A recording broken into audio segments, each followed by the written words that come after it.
নায়িকা থেকে খলনায়িকা, হঠাৎ কেন এই পরিবর্তন ঘটালেন দেবাদ্রিতা বসু? জানতে হলে ভিডিওটি শেষ পর্যন্ত দেখুন। জি বাংলার জনপ্রিয় ধারাবাহিক হলো মিঠিঝোড়া। এই ধারাবাহিকে দেখা যায় যে এতদিন নায়িকার চরিত্রে অভিনয় করা দেবাদ্রিতা বসু এখানে খলনায়িকার চরিত্রে অভিনয় করছেন। আর ধারাবাহিকে শুরুর থেকে রায় এবং নীলুর মধ্যে একটা দ্বন্দ্ব প্রকাশ করা হয়েছে। এই দ্বন্দ্ব যে শুধুমাত্র দুটি চরিত্রের মধ্যে তা নয়, ধারাবাহিকের কাহিনী এমন দিকে ঘুরেছে যে ভক্তরা দুই ভাগে বিভক্ত হয়ে গিয়েছেন। এক দলের মানুষ রায়কে ভীষণ ভালোবাসেন, তাদের মতে রায়ের মতো মহানুভব কেউ হয় না। অন্য দলের মানুষ মনে করেন যে নীলু কিন্তু জন্ম থেকেই ভিলেন নয়, তাকে ভিলেন বানানো হয়েছে। এক দলের মানুষ কথায় কথায় খালি নীলুর দোষ ধরে, কিন্তু অন্য দলের মানুষ মনে করেন যে নীলু কিন্তু প্রথম থেকেই খারাপ ছিল না। সে যখন বিয়ে করেছিল তখন সে মন দিয়েই সংসারটা করতে চেয়েছিল।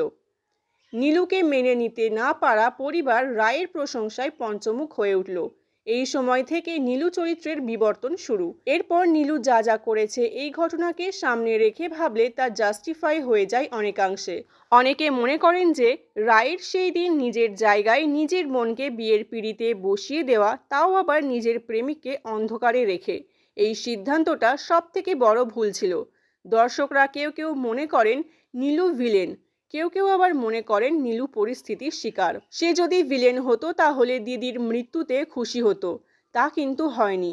নীলু চরিত্রে অভিনয় করা অভিনেত্রী দেবাদ্রিতাও এমনটাই মনে করেন। একটি সংবাদ মাধ্যমকে দেওয়া সাক্ষাৎকারে দেবাদ্রিতা জানান যে এখন যে কোনো সিরিয়ালের চরিত্রই পুরো ভালো বা পুরো খারাপ হয় না, চরিত্রে ধূসর ভাব থাকেই। এখানে আমার চরিত্রেও তাই দেখানো হয়েছে। সময় বদলে দিয়েছে নীলুকে। তো ভিউয়ার্স, আপনারা দেবাদ্রিতা বসুকে নায়িকা না খলনায়িকা কোন রূপে দেখতে চান তা অবশ্যই কমেন্ট করে জানাতে ভুলবেন না।